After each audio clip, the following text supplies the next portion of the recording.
राधे राधे, जय श्री कृष्णा। मेरे केशव माधव चैनल में आपका स्वागत है। आइए जानते हैं बृहस्पतिवार व्रत का महत्व एवं विधि क्या है।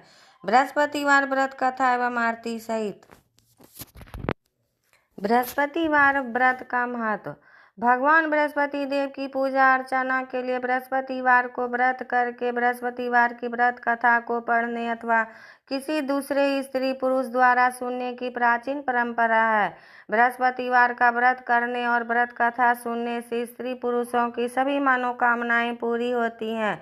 इस व्रत से धन संपत्ति की प्राप्ति होती है, निसंतानों को पुत्र की प्राप्ति होती है, परिवार में सुख शांति बनी रहती है तथा सभी आनंद पूर्वक रहते हैं। बृहस्पतिवार व्रत करने की विधि। बृहस्पतिवार को सूर्योदय से पहले उठकर स्नादि से निवृत्त होकर भगवान बृहस्पति देव का स्मरण करते हुए व्रत का आरंभ करना चाहिए। उपासक को घर के किसी कक्ष में छोटा अथवा बड़ा पूजा स्थल बनाकर उसमें भगवान बृहस्पति देव की प्रतिमा की स्थापना करनी चाहिए। घर के समीप किसी मंदिर में जाकर भी भगवान बृहस्पति देव की पूजा की जा सकती है। भगवान बृहस्पति देव पीले रंग के पुष्प और पूजा की पीले रंग की सामग्री को विशेष रूप से पसंद करते हैं, इसलिए स्नान के बाद पीले रंग के वस्त्र धारण करने का विशेष महत्व बताया गया है। पीले रंग के पुष्प, केले और पीले चंदन से भगवान बृहस्पति देव की पूजा का विधान है। बृहस्पतिवार के व्रत में उपासक को पूरे दिन में एक समय ही भोजन करना चाहिए। भोजन में चने की दाल, बेसन और दूसरे पीले खाद्य पदार्थों का ही सेवन करना चाहिए। व्रत करने वाले पुरुष बृहस्पतिवार को दाढ़ी या सिर के बाल न कटाएं। पूजा के समय भगवान बृहस्पति देव से जो मनोकामना प्रकट की जाती है वे उस मनोकामना को पूरा करते हैं। इस व्रत में व्रत कथा पढ़ने और श्रवण करने का विशेष महत्व है। बृहस्पतिवार व्रत कथा। प्राचीन समय की बात है। भारत में एक राजा राज करता था। वह बड़ा प्रतापी तथा दानी था। वह नित्य प्रति मंदिर में भगवत दर्शन करने जाता था। वह ब्राह्मण और गुरु की सेवा क्या करता था। उसके द्वार से कोई भी याचक निराश होकर नहीं लौटता था। वह प्रत्येक गुरुवार को व्रत रखता एवं पूजन करता था। हर दिन गरीबों की सहायता करता था, परंतु यह सब बातें उसकी रानी को अच्छी नहीं लगती थी। वह न व्रत करती और न किसी को एक भी पैसा दान में देती थी। वह राजा से भी ऐसा करने को मना क्या करती थी। एक समय की बात है कि राजा शिकार खेलने वन को चले गए। घर पर रानी और दासी थी। उस समय गुरु बृहस्पति साधु का रूप धारण कर राजा के दरवाजे पर भिक्षा मांगने आए। साधु ने रानी से भिक्षा मांगी तो वह कहने लगे, हे साधु महाराज, मैं इस दान और पुण्य से तंग आ गई हूँ। इस कार्य के लिए तो मेरे पतिदेव ही बहुत है। अब आप ऐसी कृपा करें कि सारा धन नष्ट हो जाए तथा मैं आराम से रह सकूं। साधु रूपी बृहस्पति देव ने कहा, हे देवी, तुम बड़ी विचित्र हो। संतान और धन से कोई दुखी नहीं होता है, इसको सभी चाहते हैं। पापी भी पुत्र और धन की इच्छा करता है। अगर तुम्हारे पास धन अधिक है तो भूखे मनुष्यों को भोजन कराओ, प्याऊ लगवाओ, ब्राह्मणों को दान दो, धर्मशालाएं बनवाओ, कुआं, तालाब, बावड़ी, बाग बगीचे आदि का निर्माण कराओ तथा निर्धनों की कुंवारी कन्याओं का विवाह कराओ, साथ ही यज्ञ आदि करो। इस प्रकार के कर्मों से आपके कुल का और आपका नाम परलोक में सार्थक होगा एवं स्वर्ग की प्राप्ति होगी। परंतु रानी साधु की इन बातों से खुश नहीं हुई। उसने कहा, हे साधु महाराज, मुझे ऐसे धन की आवश्यकता नहीं जिसको मैं अन्य लोगों को दान दूं तथा जिसको रखने और संभालने में ही मेरा पूरा समय नष्ट हो जाए। साधु ने कहा, हे देवी, यदि तुम्हारी ही ऐसी इच्छा है तो जैसे मैं तुम्हें बताता हूँ तुम वैसा ही करना। बृहस्पतिवार के दिन घर को गोबर से लीपना, अपने केशों को पीली मिट्टी से धोना, केशों को धोते समय स्नान करना, राजा से कहना वह हजामत करवाए, भोजन में मांस मदिरा खाना, कपड़ा धोबी के यहाँ धुलने देना। इस प्रकार 7 बृहस्पतिवार करने से तुम्हारा धन नष्ट हो जाएगा। यह सुनकर साधु महाराज रूपी बृहस्पति देव अंतर्धान हो गए। रानी ने साधु के कहने के अनुसार 7 बृहस्पतिवार तक वैसा ही करने का विचार किया। साधु के बताए अनुसार कार्य करते हुए केवल 3 बृहस्पतिवार ही बीते थे कि उसकी समस्त धन संपत्ति नष्ट हो गई। भोजन के लिए दोनों समय परिवार तरसने लगा तथा संसारिक भोगों से दुखी रहने लगा। तब वह राजा रानी से कहने लगा कि हे रानी, तुम यहाँ पर रहो, मैं दूसरे देश को जाता हूँ, क्योंकि यहाँ पर मुझे सभी मनुष्य जानते हैं, इसलिए मैं यहाँ कोई कार्य नहीं कर सकता। मैं अब परदेश जा रहा हूँ, वहाँ कोई काम धंधा करूँगा, शायद हमारे भाग बदल जाए। ऐसा कहकर राजा परदेश चला गया। वह वहाँ जंगल से लकड़ी काट कर लाता, शहर में बेचता, इस तरह जीवन व्यतीत करने लगा। इधर राजा के बिना रानी और दासियां दुखी रहने लगी। किसी दिन भोजन मिलता और किसी दिन जल पीकर ही रह जाती। एक समय रानी और दासियों को 7 दिन तक बिना भोजन के व्यतीत करना पड़ा, तो रानी ने अपनी दासी से कहा, हे दासी, यहाँ पास ही के नगर में मेरी बहन रहती है, वह बड़ी धनवान है, तू उसके पास जा और वहाँ से 5 सेर बेझर मांग कर ले आ, जिससे कुछ समय के लिए गुजर हो जाएगा। दासी रानी की बहन के पास गई। रानी की बहन उस समय पूजा कर रही थी। बृहस्पतिवार का दिन था। दासी ने रानी की बहन से कहा, हे रानी, मुझे आपकी बहन ने भेजा है, मुझे 5 सेर बेझर दे दो। दासी ने यह बात अनेक बार कही, परंतु रानी की बहन ने कोई उत्तर नहीं दिया, क्योंकि वह उस समय बृहस्पतिवार की कथा सुन रही थी। जब दासी को रानी की बहन से कोई उत्तर नहीं मिला तो वह बहुत दुखी हुई, उसे क्रोध भी आया। वह लौटकर रानी से बोली, हे रानी, आपकी बहन बहुत ही धनी स्त्री है, वह छोटे लोगों से बात भी नहीं करती। मैंने उससे कहा तो उसने उत्तर भी नहीं दिया, मैं वापस चली आई। रानी बोली, हे दासी, इसमें उसका कोई दोष नहीं है। जब बुरे दिन आते हैं तब कोई सहारा नहीं देता। अच्छे बुरे का पता विपत्ति में ही लगता है। जो ईश्वर की इच्छा होगी वही होगा, यह सब हमारे भाग्य का दोष है। उधर रानी की बहन ने सोचा कि मेरी बहन की दासी आई थी, परंतु मैं उससे नहीं बोली, इससे वह बहुत दुखी हुई होंगी। अतः कथा सुन और विष्णु भगवान का पूजन समाप्त कर वह अपनी बहन के घर आई और कहने लगी, हे बहन, मैं बृहस्पतिवार का व्रत कर रही थी, तुम्हारी दासी हमारे घर गई थी, परंतु जब तक कथा होती है तब तक हम लोग न उठते हैं न बोलते हैं, इसलिए मैं नहीं बोली। कहो दासी, क्यों गई थी? रानी बोली, बहन, हमारे घर अनाज नहीं था, वैसे तुमसे कोई बात छिपी नहीं है, इस कारण मैंने दासी को तुम्हारे पास 5 सेर बेझर लेने के लिए भेजा था। रानी की बहन बोली, बहन देखो, बृहस्पति भगवान सबकी मनोकामना पूर्ण करते हैं, देखो शायद तुम्हारे घर पे अनाज रखा हो। यह सुनकर दासी घर के अंदर गई तो वहाँ उसे एक घड़ा बेझर का भरा मिल गया। उसे बड़ी हैरानी हुई, क्योंकि उसने एक एक बर्तन देख लिया था। उसने बाहर आकर रानी को बताया। दासी अपनी रानी से कहने लगी, हे रानी, देखो, वैसे हमको जब अन्न नहीं मिलता तो हम रोज ही व्रत करते हैं, अगर इनसे व्रत की विधि और कथा पूछ ली जाए तो उसे हम भी क्या करेंगे।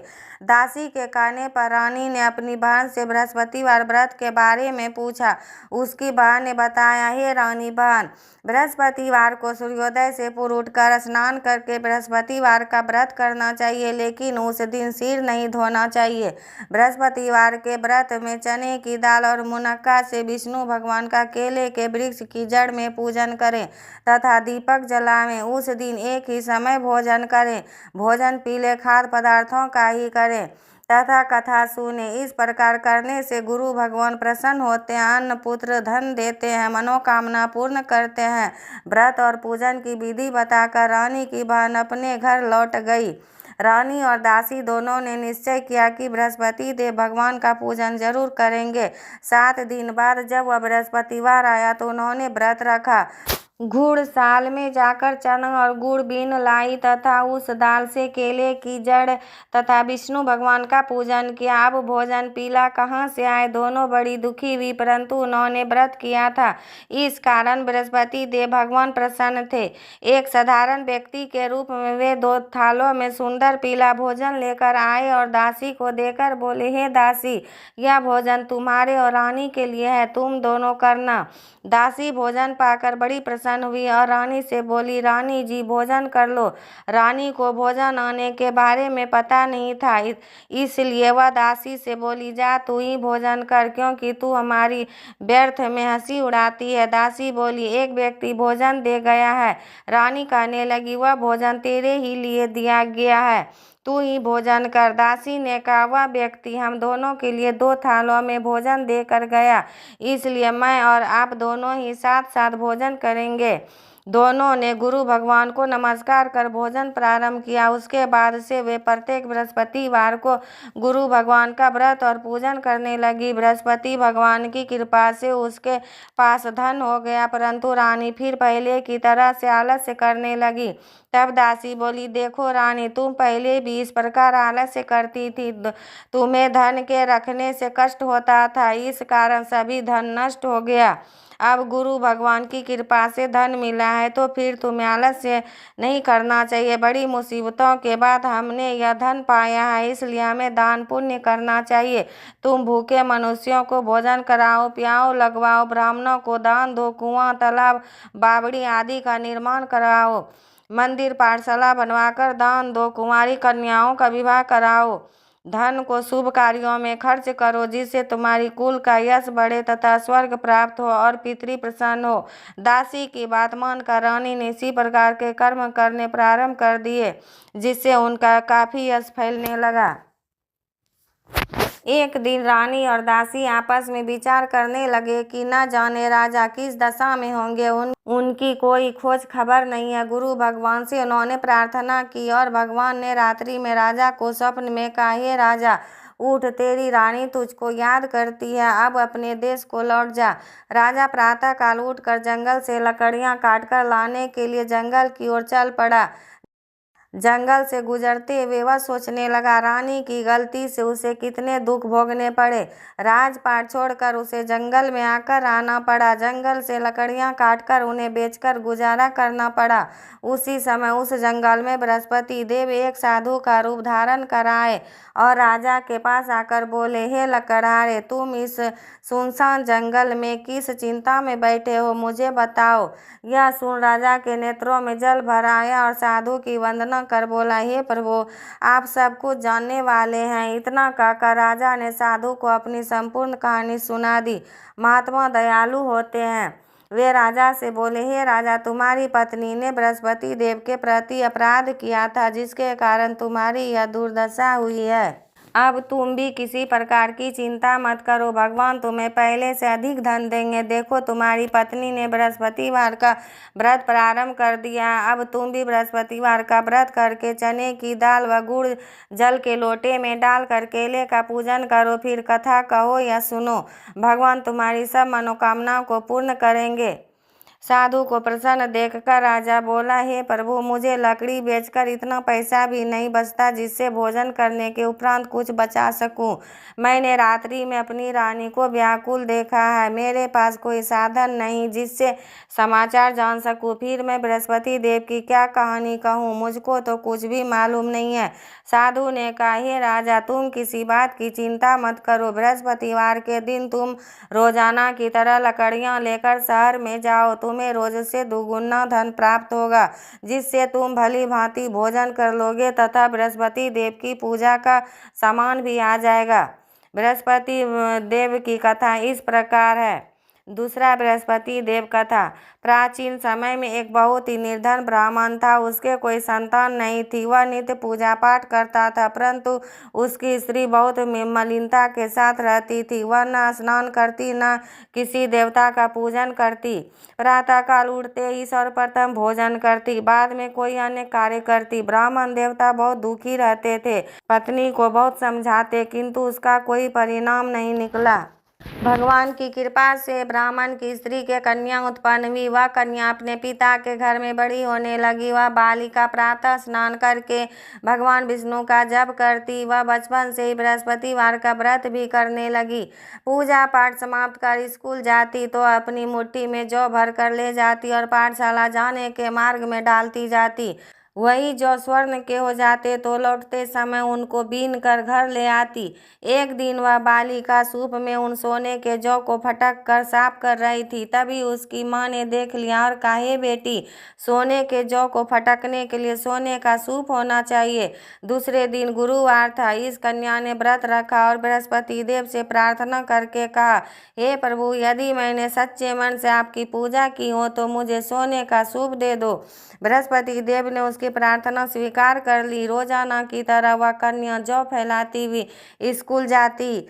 स्कूल से लौटकर जब वह जौ बीन रही थी तो बृहस्पति देव की कृपा से उसे सोने का सूप मिला। उसे वह घर ले आई और उससे जौ साफ करने लगी, परंतु उसकी माँ का वही ढंग रहा। एक दिन की बात है, वह कन्या सोने के सूप में जौ साफ कर रही थी। उस समय उस नगर का राजकुमार वहां से होकर निकला। इस कन्या के रूप और सोने के सूप में जौ को साफ करते देखकर वह उस कन्या पर मोहित हो गया। राजमहल आकर वह भोजन तथा जल त्याग कर उदास होकर लेट गया। राजा को जब राजकुमार द्वारा अन्न जल त्यागने का समाचार ज्ञात हुआ तो अपने मंत्रियों के साथ वह अपने पुत्र के पास गए और बोले, हे बेटा, तुम्हें किस बात का कष्ट है? किसी ने अपमान किया है अथवा कोई और कारण है? मुझे बताओ, मैं वही करूँगा जिससे तुम्हें प्रसन्नता हो। राजकुमार ने अपने पिता की बातें सुनी तो वह बोला, मुझे आपकी कृपा से किसी बात का दुख नहीं है। किसी ने मेरा अपमान नहीं किया है, परंतु मैं उस लड़की के साथ विवाह करना चाहता हूँ जो सोने के सूप में जौ साफ कर रही थी। यह सुन राजा आश्चर्य में पड़ गया और बोला, हे बेटा, इस तरह की कन्या का पता तुम ही लगाओ, मैं उसके साथ तुम्हारा विवाह अवश्य करा दूंगा। राजकुमार के राजा को उस लड़की के घर का पता बतलाया। मंत्री उस लड़की के घर गया, राजा का आदेश ब्राह्मण को सुनाया। कुछ ही दिन बाद ब्राह्मण की कन्या का विवाह राजकुमार के साथ संपन्न हो गया। कन्या के घर से जाते ही उस ब्राह्मण देवता के घर में पहले की भांति गरीबी का निवास हो गया।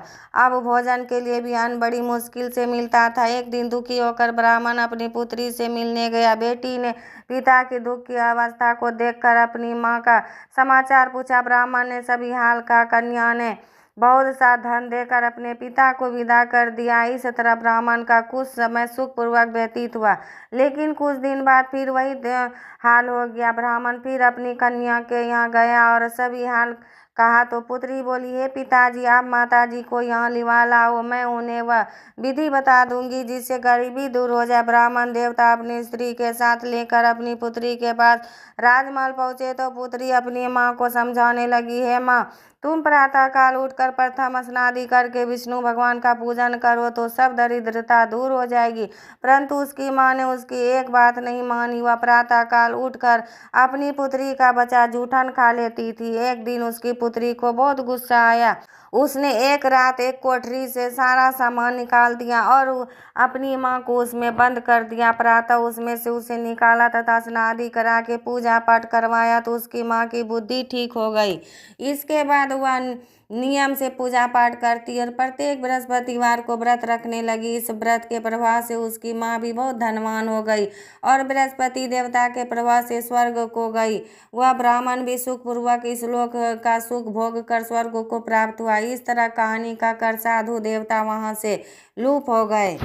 धीरे धीरे समय व्यतीत होने पर फिर बृहस्पतिवार का दिन आया। राजा जंगल से लकड़ी काटकर किसी प्रकार से बेचने गया।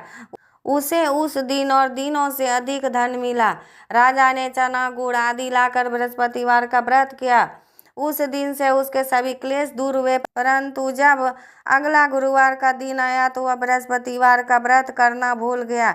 इस कारण बृहस्पति भगवान नाराज हो गए। उस दिन उस नगर के राजा ने विशाल यज्ञ का आयोजन किया था तथा अपने समस्त राज्य में घोषणा करवा दी कि कोई भी मनुष्य अपने घर में भोजन न बनाए तथा आग भी न जलाए। समस्त लोग मेरे यहाँ भोजन करने आवे। इस आज्ञा को जो न मानेगा उसको फांसी की सजा दी जाएगी। राजा के आज्ञानुसार राज्य के सभी वासी राजा के भोज में सम्मिलित हुए, लेकिन लकड़हारा कुछ देर से पहुंचा, इसलिए राजा उसको अपने साथ महल में ले गए।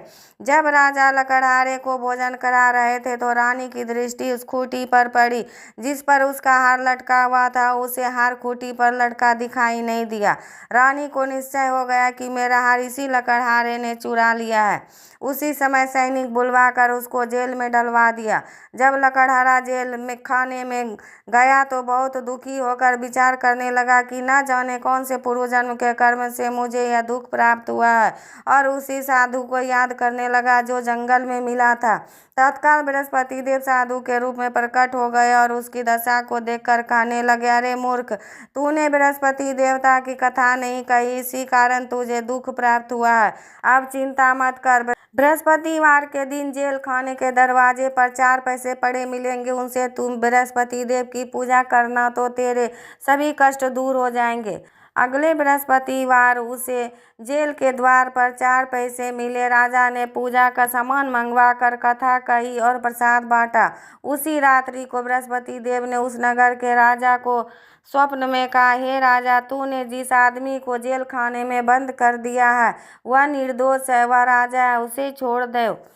रानी का हार उसी खूंटी पर लटका हुआ, अगर तू ऐसा नहीं करेगा तो मैं तेरे राज्य को नष्ट कर दूंगा। राजा प्रातः काल उठा और खूंटी पर हार टांगा देखकर लकड़हारे को बुलाकर क्षमा मांगी तथा राजा के योग्य सुंदर वस्त्र आभूषण भेंट कर उसे विदा किया। गुरुदेव की आज्ञा अनुसार राजा अपने नगर को चल दिया। राजा जब नगर के निकट पहुंचा तो उसे बड़ा ही आश्चर्य हुआ। नगर में पहले से अधिक बाग, तालाब, कुएं तथा बहुत सी धर्मशालाएं, मंदिर आदि बने हुए थे। राजा ने पूछा कि यह किसका बाग और धर्मशाला है। तब नगर के सब लोग कहने लगे कि यह सब रानी और दासी द्वारा बनवाए गए हैं। राजा को आश्चर्य हुआ और गुस्सा भी आया। तब रानी ने खबर सुनी कि राजा आ रहे हैं तो उसने अपनी दासी से कहा, हे दासी, देख, राजा हमको कितनी बुरी हालत में छोड़ गए थे। वह हमारी ऐसी हालत देखकर लौट न जाए, इसलिए तू दरवाजे पर खड़ी हो जा। रानी की आज्ञा अनुसार दासी दरवाजे पर खड़ी हो गई। जब राजा आए तो उन्हें अपने साथ महल में लिवा लाई। तब राजा ने क्रोध करके अपनी तलवार निकाली और पूछने लगा, बताओ, यह धन तुम्हें कैसे प्राप्त हुआ है। तब रानी ने बताया, हमें यह सब धन बृहस्पति देव के व्रत के प्रभाव से प्राप्त हुआ है। राजा ने तब निश्चय किया कि 7 रोज बाद तो सभी बृहस्पति देव का पूजन करते हैं, परंतु मैं रोजाना दिन में 3 बार कथा कहा करूंगा तथा रोज व्रत किया करूंगा। अब हर समय राजा के दुपट्टे में चने की दाल बंधी रहती तथा दिन में 3 बार कथा कहता। एक रोज राजा ने विचार किया कि चलो अपनी बहन के यहाँ हो आवे। इस तरह का निश्चय कर राजा घोड़े पर सवार हो अपनी बहन के यहाँ चल दिया। मार्ग में उसने देखा कि कुछ आदमी एक मुर्दे को लिए जा रहे हैं। उन्हें देखकर राजा कहने लगा, अरे भाइयों, मेरी बृहस्पतिवार की कथा सुन लो। वे बोले, लो, हमारा तो आदमी मर गया है, इसको अपनी कथा की पड़ी है। परंतु कुछ आदमी बोले, अच्छा कहो, हम तुम्हारी कथा भी सुनेंगे। राजा ने दाल निकाली और कथा सुनानी शुरू कर दी। जब कथा आदि हुई तो मुर्दा हिलने लगा और जब कथा समाप्त हुई तो राम राम करते हुए वह मुर्दा खड़ा हो गया। राजा आगे बढ़ा। उसे चलते चलते शाम हो गई। आगे मार्ग में उसे एक किसान खेत में हल चलाता मिला। राजा उससे बोला, अरे भाइयों, तुम मेरी बृहस्पतिवार की कथा सुन लो। किसान बोला, जब तक मैं तेरी कथा सुनूंगा तब तक 4 हरैया जोत लूंगा। जा अपनी कथा किसी और को सुनाना। राजा आगे चलने लगा। राजा के हटते ही बैल पछाड़ खाकर गिर गए तथा किसान के पेट में बहुत जोर से दर्द होने लगा। उसी समय किसान की माँ रोटी लेकर आई। उसने जब यह हालत देखा तो अपने पुत्र से सब हाल पूछा। बेटे ने सभी हाल बता दिया। बुढ़िया दौड़ी दौड़ी उस घुड़सवार के पास गई। उससे बोली, मैं तेरी कथा सुनूंगी, तू अपनी कथा मेरे खेत में ही चलकर कहना।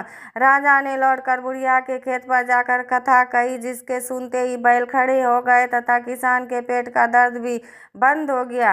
राजा अपनी बहन के घर पहुंच गया। बहन ने भाई की खूब मेहमानी की। दूसरे रोज प्रातःकाल राजा जागा तो वह देखने लगा कि सब लोग भोजन कर रहे हैं। राजा ने अपनी बहन से जब पूछा कि ऐसा कोई मनुष्य है जिसने भोजन नहीं किया हो, जो मेरी बृहस्पतिवार की कथा सुन ले, तो बहन बोली, हे भैया, यह देश ऐसा ही है। पहले यहाँ के लोग भोजन करते हैं, बाद में अन्य काम करते हैं। अगर पड़ोस में कोई हो तो देख आती हूँ। ऐसा कहकर बहन देखने चली, परंतु उसे कोई ऐसा व्यक्ति नहीं मिला जिसने भोजन न किया हो। वह एक कुम्हार के घर गई जिसका लड़का बीमार था। उसे मालूम हुआ कि उसके यहाँ 3 दिन से किसी ने भोजन नहीं किया है। रानी ने अपने भाई की कथा सुनने के लिए कुम्हार से कहा। वह तैयार हो गया। राजा ने जाकर बृहस्पतिवार की कथा कही, जिसको सुनकर उसका लड़का ठीक हो गया। अब तो राजा की प्रशंसा होने लगी। एक दिन राजा ने अपनी बहन से कहा, हे बहन, मैं अपने घर जाऊंगा, तुम भी तैयार हो जाओ। राजा की बहन ने अपनी सास से अपने भाई के साथ जाने की आज्ञा मांगी। सास बोली, चली जा, परंतु अपने लड़कों को मत ले जाना, क्योंकि तेरे भाई को कोई संतान नहीं होती है। बहन ने अपनी भाई से कहा, हे भैया, मैं तो चलूंगी, परंतु कोई बालक नहीं जाएगा। राजा ने कहा, जब कोई बालक नहीं चलेगा तब तुम जाकर ही क्या करोगी। दुखी मन से राजा अपने नगर को लौट आया। राजा ने अपनी रानी से कहा, हम निसंतान है, इसलिए कोई हमारे घर आना पसंद नहीं करता। इतना कर वह बिना भोजन आदि के शैया पर लेट गया। रानी बोली, हे प्रभु, बृहस्पति देव ने हमें सब कुछ दिया, वे हमें संतान भी अवश्य देंगे। उसी रात बृहस्पति देव ने राजा को स्वप्न में कहा, हे राजा, उठ, सभी सोच त्याग दे, तेरी रानी गर्भवती है। राजा को यह जानकर बड़ी खुशी हुई। 9वें महीने रानी के गर्भ से एक सुंदर पुत्र पैदा हुआ। जब राजा की बहन ने यह शुभ समाचार सुना तो वह बहुत खुश हुई तथा बधाई लेकर अपने भाई के यहाँ आई। तभी रानी ने कहा, घोड़ा चढ़कर नहीं आई, गधा चढ़ी आई। राजा की बहन बोली, भाई, मैं इस प्रकार ना कहती तो तुम्हें औलाद कैसे मिलती। बृहस्पति देव ऐसे ही हैं, जिसके मन में जो कामनाएं रहती है सभी को पूर्ण करते हैं। जो सद्भावना पूर्वक बृहस्पतिवार का व्रत करता है एवं पढ़ता है अथवा सुनता है और दूसरों को सुनाता है, बृहस्पति देव उसकी सभी मनोकामनाएं पूर्ण करते हैं। बृहस्पति देव उनकी सदैव रक्षा करते हैं। जो संसार में सद्भावना व सच्चे हृदय से बृहस्पति देव का पूजन करते हैं, उनकी सब मनोकामनाएं उसी प्रकार पूर्ण होती है। जैसे रानी और राजा ने बृहस्पति देव की कथा का गुणगान किया, उनकी सभी इच्छाएं बृहस्पति देव ने पूर्ण की। मनुष्य को हृदय से उनका मनन करते हुए जय जयकार करना चाहिए। इति बृहस्पतिवार व्रत कथा संपूर्णम। आरती। ओम जय जगदीश हरे स्वामी, जय जगदीश हरे। भक्त जनों के संकट क्षण में दूर करे। ओम जय जगदीश हरे। जो ध्यावे फल पावे, दुख बिन से मन का। सुख संपत्ति घर आवे, कष्ट मिटे तन का। ओम जय जगदीश हरे। मात पिता तुम मेरे, शरण गहूँ किसकी। तुम बिन और न दूजा, आस करूँ जिसकी। ओम जय जगदीश हरे। तुम हो पूरन परमात्मा, तुम अंतर्यामी। पार ब्रह्म परमेश्वर, तुम सबके स्वामी। ओम जय जगदीश हरे। तुम करुणा के सागर, तुम पालन करता। मैं मूरख खल कामी, कृपा करो भरता। ओम जय जगदीश हरे। तुम हो एक अगोचर, सबके प्राणपति। किसी विधि मिलूं दया मैं, तुमको मैं कुमति। ओम जय जगदीश हरे। दीन बंधु दुख हरता, प्रभु तुम ठाकुर मेरे। अपने हस्त उठाओ, द्वार खड़ी तेरे। ओम जय जगदीश हरे।